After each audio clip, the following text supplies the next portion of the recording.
Tantor Audio, a division of Recorded Books, presents The Invention of Good and Evil, A World History of Morality, by Hanno Sauer. Narrated by Callum Coates. Introduction. Let me tell you a story. Will we, once it is done, still feel the same way about ourselves? It's a long story, and it's about everything that has ever been important to us. Our values, our principles, the roots of our identity, the foundations of our coexistence. It's about working with each other and against each other. It's about being on the side judging or the side being judged. And it's about which of these two sides we'll find ourselves on tomorrow. The story I want to tell is a history of morality. What gives us our bearings? How do we want to live? How can we get along with each other? How did we manage in the past, and how will it be possible in the future? These are all moral questions. Morality can make us think of any number of things: restraint and coercion, restriction and sacrifice, inquisition, confession and guilty conscience, chastity and catechism. For many, it is a concept that feels joyless, claustrophobic, an admonishing finger to shame us into compliance. And this impression is not necessarily incorrect. But it is most certainly incomplete. Just one part of the picture that needs to be filled in. This story will trace humanity's fundamental moral transformations from our earliest, not yet human ancestors in East Africa to the conflicts over identity, inequality, and oppression that are all being played out online from today's global metropolises. It explains how our human society has changed through the ages, how new institutions, technologies, knowledge and economic forms have developed in parallel with our values and norms, and delves into the fact that each of these changes has more than one side. Anyone who lives in a community excludes others. Anyone who understands rules wants to monitor them. Anyone who trusts becomes dependent. Anyone who generates wealth creates inequality and exploitation. Every change or welcome development has a hard, dark, cold side, and every advancement comes at a cost. Our early evolution millennia ago made us cooperative, but it also made us hostile to anyone who did not belong to our group. Once we learned how to say us, we also needed to be able to say them. The development of punishment was a form of self-domestication and made us friendly and peaceable, but it also gave us powerful punitive instincts that we would use to monitor compliance with our rules. Culture and learning gave us new knowledge and new skills that we learned from others, and consequently made us dependent on those others. The emergence of inequality and domination brought unprecedented wealth, but alongside that, hierarchy and oppression surfaced. Modernity set individuals free to bring nature under control with science and technology. In the process, we explained away all the magic and disenchanted our world, as Max Weber put it, and uprooted ourselves from tradition and community and created the conditions for colonialism and slavery. The 20th century's aim was to create a peaceful society with the help of global institutions, a society where everyone would enjoy the same moral status. But it brought us some of the most breathtaking crimes in human history and has maneuvered us to the brink of ecological collapse. Recently, we have been trying to finally cast off racism, sexism, homophobia, and exclusion. There will be unforeseen after-effects of this progress too. But it will be worth it. Our morality is a palimpsest, a parchment that's been written over time after time, often illegible and difficult to decipher. But what is morality? How can we define it? It may be better not to. As Nietzsche wrote, it is only that which has no history which can be defined. However, our morality does have a history, and it is too complex and unwieldy for the sterile formulas we come up with in our armchairs. But the fact that we have difficulty defining what morality is does not mean it's impossible to say what it is with any clarity. It's just that it can't be said concisely. A history of morality is not a history of moral philosophy. We have been thinking about our values for a long time, but it's only in recent times that we've been writing down our thoughts. The Code of Hammurabi and the Ten Commandments, the Sermon on the Mount, Kant's categorical imperative, and Rawls' veil of ignorance all play a part in this story, but only a comparatively minor one. This is the much bigger history of our values, norms, institutions, and practices. Our morality is not in our heads, but in our cities and walls, laws and customs, in our rituals and wars. As well as helping us understand the past, this long history of morality will also, I hope, contribute to our understanding of the present. Modern societies are currently under moral pressure to reconcile the prospect of their own existence with the most unpleasant truths of their origins. How can we map out the ongoing changes to our moral infrastructure in a way that makes light dawn gradually over the whole? Where did the dynamic of polarization we're now witnessing come from?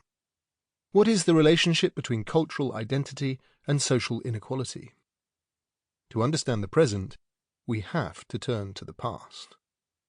Over the course of this book, we will go on a journey together to chart the evolution of our morality. It made us capable of cooperation, but confined our moral dispositions to those we consider to be from within our group. Chapter 1, 5 million years. The need for cooperation grew as a result of external environmental changes, which required individuals living together in larger and larger groups. On the one hand, developing and using punishment gave us the self-control and social tolerance essential for this. But on the other hand, it endowed us with a punitive psychology that would be used with the utmost vigilance to monitor compliance with our group's norms. Chapter 2, 500,000 years. The dual inheritance of genes and culture turned us into beings who would depend on learning from others to be able to best absorb the accumulated cultural capital of information and skills from previous generations. At the same time, it became essential to be able to decide from whom we would like to learn, in other words, whom to trust and believe, and it would be shared values that would bring about this trust. Chapter 3, 50,000 years. This species of cooperative, punitive, and socially learning beings ultimately managed to build ever larger societies, which threatened to collapse under the pressure of their own headcounts. Strictly hierarchical forms of organization began to replace our original egalitarianism in order to contend with this pressure, as a result of which human societies split into groups, socio-economic elites, and a majority of politically and materially disadvantaged people.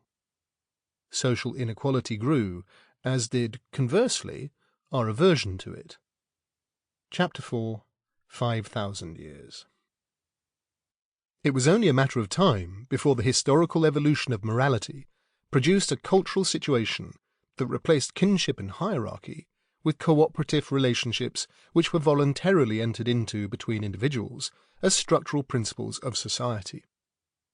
This new stage of social evolution unleashed unprecedented forces of economic growth, scientific progress, and political emancipation, which resulted in the modern society in which we live today.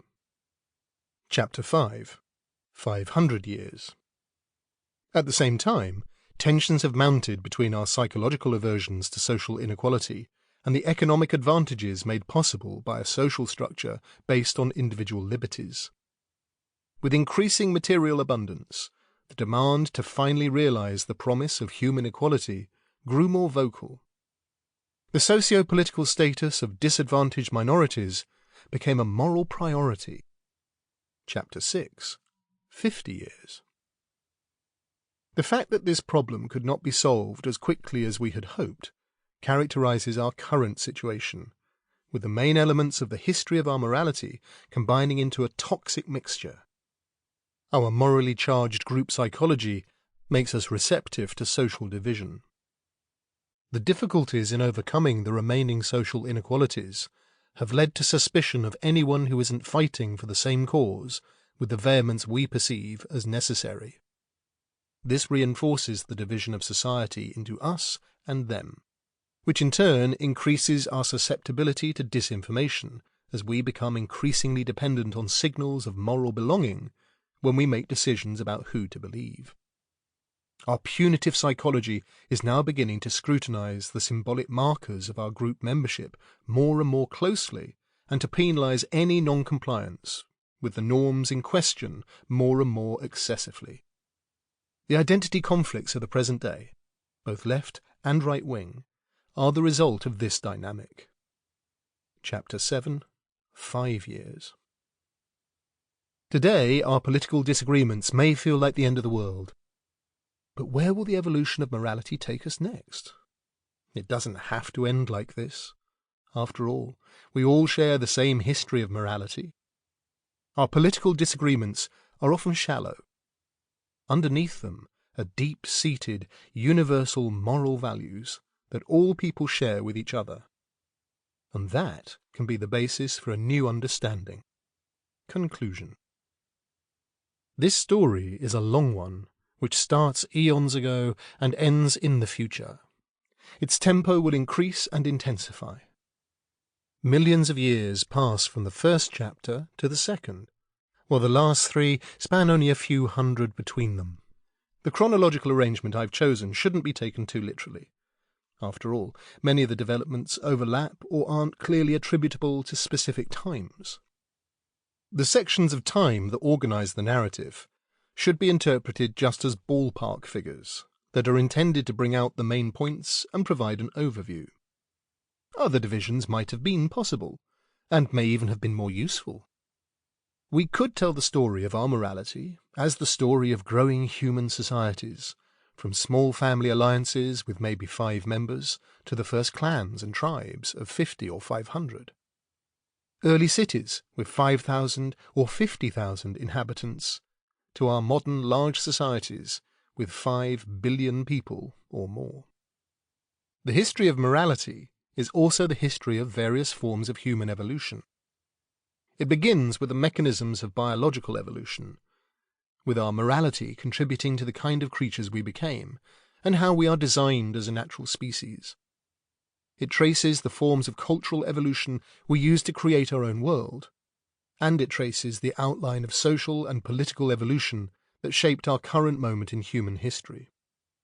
Or I could have told a history of the fundamental elements of our moral infrastructure, in which our ability to cooperate, our propensity for punishment, trust in and dependence on others, equality and hierarchy, individuality and autonomy, vulnerability, belonging and identity combine to form our particular human way of life. The segmentation I've chosen here is a map, and a map is intended to provide orientation, not to depict reality. The most accurate map isn't always the most useful. Each chapter builds on the previous one and continues the inner logic of the narrative. Yet each section is written so it also stands on its own and can be read separately from the others.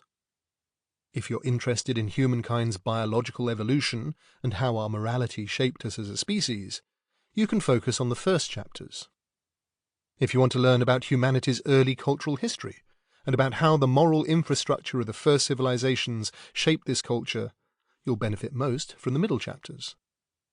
The last chapters are aimed primarily at anyone who wants to have a better understanding of the current moral zeitgeist, and anyone who, like me, believes that the best understanding of the present can be obtained from an understanding of the past should read the book in its entirety. It is, in many ways, a pessimistic story of progress. Pessimistic because within every generation there is too much evil. But it is a story of progress, because there seem to be mechanisms between the generations that have the potential gradually to improve human morality, and because this potential is sometimes drawn upon. Moral progress is always possible, and often tangible. But it doesn't happen as a matter of course. Every achievement has to be defended from the regressive forces of a stubborn human nature, the irrationalities of the human psyche, and the mercilessness of fate. The idea that we can only understand our morality, with its puzzles and contradictions, if we understand its origin, isn't new. Friedrich Nietzsche first referred to this project as genealogy in the style of ancestral research. We can use this approach to ask about the origins of morality. To get there, we must go much further back than Nietzsche himself thought necessary, not just focusing on the shift from the worldly, aristocratic and heroic ethics of antiquity to the Christian early Middle Ages, when the values of compassion and humility, sin, renunciation, and the afterlife began to be emphasized. Instead, we need to look at the much more fundamental problem of how our human sense of morality came into being in the first place. Only then can we understand how our values and the social structures that embody these values have been able to change over time. The history of morality that I have to offer is not a history in the traditional sense, referring to concrete events and developments that may or may not be well documented. It is, instead, a deep history that doesn't use dates or names, sketching out instead a feasible scenario that could have gone along these lines. It will never be possible to fully decipher the precise course of events. Deep is the well of the past, and maybe even bottomless. We have to rely on the best possible triangulation of various different disciplines: genetics, paleontology, psychology and cognitive sciences, primatology and anthropology, philosophy and evolutionary theory. Each provide their own perspectives that combine to form a picture. Will this story bring to light the pudenda origo of our values, as Nietzsche believed, their shameful origin? Will we still feel the same way about ourselves when it's over? In the cold light of day, will the uncomfortable truth shatter our confidence in our values? Will it show that our morality can stand up to closer scrutiny? Or will it all end in devastation and hatred and shame? We have no way of knowing what the future holds, how we will all live together, and how we'd like to. And we don't have to know. Our moral values are like headlights. They don't help us see very far, but if we rely on them, we can go on a long journey. This is the story of that journey, and it starts like this. Chapter 1. 5 million years. Genealogy 2.0. Descent. The trees vanished with the drought, and as cracks emerged, the land formed deep valleys and rugged canyons, giant dark lakes and bogs, tall mountains and low hills. Thorny bushes, shrubs, and fine grasses soon appeared in place of the ample forests that had once offered protection amongst the vines, giant ferns laden with dew and lush succulents, where aromatic mushrooms with caps like bright flowers grew between the roots peeking out of the ground. After we had left the trees, and the trees had left us, only open plains awaited. In this new, boundless world, stones and fire rained from the sky, and there was little to eat. But there were large animals with fierce jaws that were faster than us and just as hungry. A shopping trolley half full of fossilized bones is all that remains of our earliest ancestors, or, at any rate, all that has ever been found. A few teeth, skull fragments, remnants of eyebrow ridges, sections of lower and upper jaws, splinters from a few thigh bones remain to tell the story of these forebears. The terminology in this specialized area is confusing. Today, researchers distinguish between various taxa, from the ancient Greek taxis, arrangement, depending on which branch of the zoological family tree they might be looking at and which differences and evolutionary offshoots they might choose to emphasize. The Hominidae family includes all anthropoid apes, meaning not only the various species of Homo genus, but also gorillas, orangutans, and panins, whose most recent representatives are chimpanzees and bonobos. The term homininae on the other hand, does not include the Ponginai of Asia, orangutans, but is reserved for African great apes, which covers alongside humans only panins and gorillas. Lastly, the term hominini encompasses all humans in a narrower, though not yet narrowest, sense. This tribe encompasses the earliest human-like, though admittedly not yet very recognisably human, animals that began to populate parts of southern and eastern Africa about 5 million years ago. A series of Australopithecines grouped under various more familiar categories such as Homo ergaster, Homo erectus, Homo heidelbergensis, and Homo neanderthalensis. Of these hominini, only we, Homo sapiens, remain today. Cooperation. The evolutionary history of the first hominini is the history of our earliest proto-human forebears after splitting off from the ancestor we share with the other anthropoid apes that are still around today. This critical first phase of our evolution can be narrowed down to a time about 5 million years ago. The surviving fossils, with the exception of Sahelanthropus chidensis, the oldest, whose asymmetrically shaped skull was discovered in the Taurus Manala excavation site in the arid Durab Desert in northern Chad, are found mainly in eastern Africa, in present-day Ethiopia, Kenya and Tanzania. Thigh fragments and a thumb bone of Aurorin tuganensis were found in the Lucano Formation in the verdant Tugan Hills. The back molars of Ardipithecus ramidus and the lower jaw of Australopithecus afarensis, the species to which Lucy belongs, on the Awash River in the Afar Triangle. The second main concentration of fossil discoveries from roughly the same time period is in South Africa, where the remains of various human ancestors were found in the caves of Sterkfontein and Gladysvale, Drimolen and Malapa.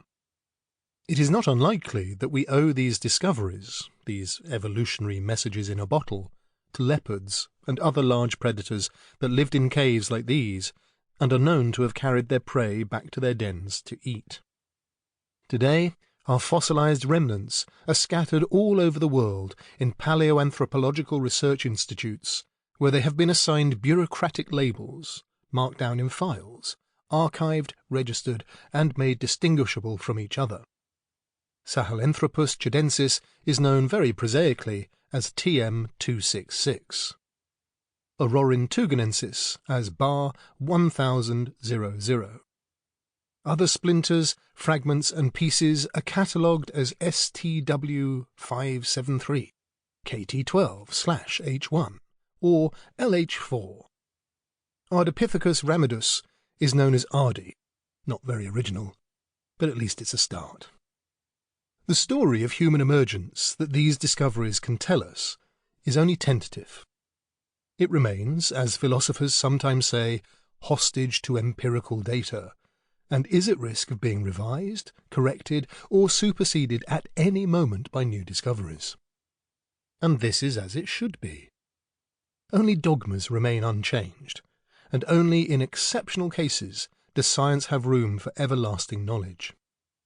Our insight into our most remote past remains forever speculative, not in the nebulous sense of being unverifiable and far-fetched, but more practically.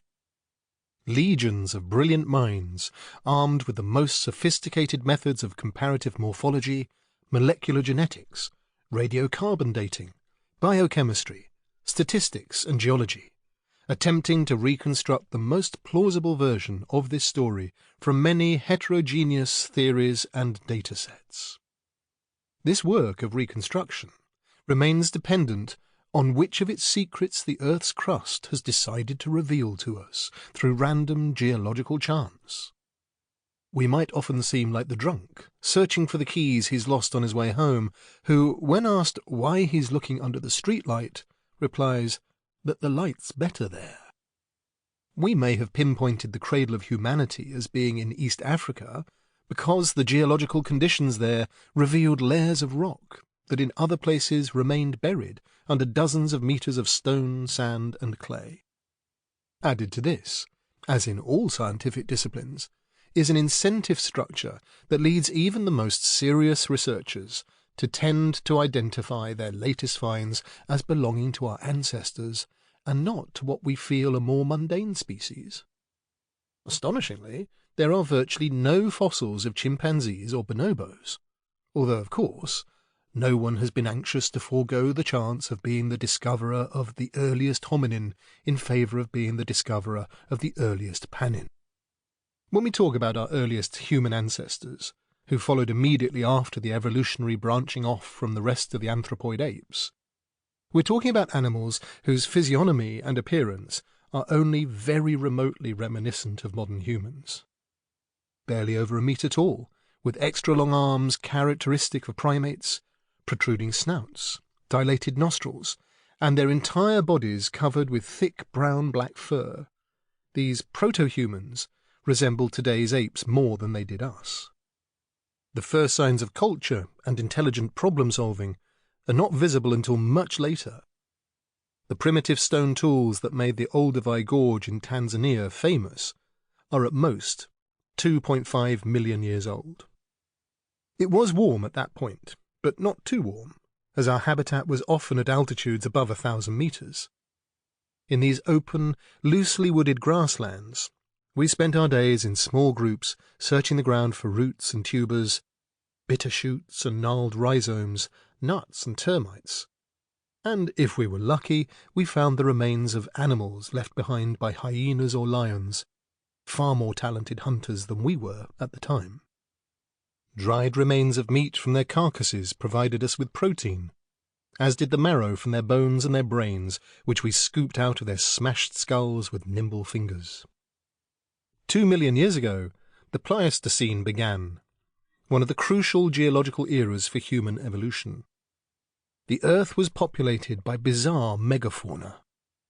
Mammoths, woolly rhinoceroses, saber-toothed tigers, and giant armadillos roamed the land. They are now all extinct, partly because of us. We lived in a harsh, dangerous world. The open, savanna-like expanses that had formed along the African Great Rift Valley and reshaped the eastern part of the continent made us vulnerable to predators. In this exposed landscape, we could no longer protect ourselves by fleeing quickly into the treetops. The mountain ranges that had begun to form in the west cut these plains off from the wind and rain that would otherwise have come in from the Atlantic Ocean and provided water for the earth. The Laetoli footprints, preserved and handed down to us almost 4 million years ago by ash from the Sadiman volcano in northern Tanzania, commemorate a family, 2 adults and a child. They are the oldest tangible evidence of human life walking upright. The new living conditions away from dense forests contributed to this 2-legged way of life. Although we remained competent climbers for a long time to come, we were increasingly dependent on the ability to cover longer distances on foot. On these flat, wide plains, it was worthwhile to develop a faster gait and to take in an overview of our surroundings. Time budgeting models, formulated only very recently, give us an insight into the social life of this group of early hominins. In order to survive in our environment, we primates, and other living creatures, ultimately had to do 3 things: obtain food, pause to rest, and maintain social cohesion. Once we have a rough idea of what the archaic environment was like at a given time, and we can roughly estimate how many hours of daylight were available to a given species, we can start to gauge the maximum size of the groups, whose cohesion was maintained by what is known as grooming, the reciprocal hair and skin care that is the key mechanism for establishing social solidarity among primates. If they had to spend this many hours searching for food and that many hours resting, they had a maximum of X hours left to attend to the cohesion of the group. This window of time wasn't enough to maintain groups of over 20 members. But why was social life so important to our ancestors? Why did our ability to cooperate take on such an important role? Humanity's first fundamental moral transformation was the discovery of morality in the first place. Most animals. Sample complete. Ready to continue?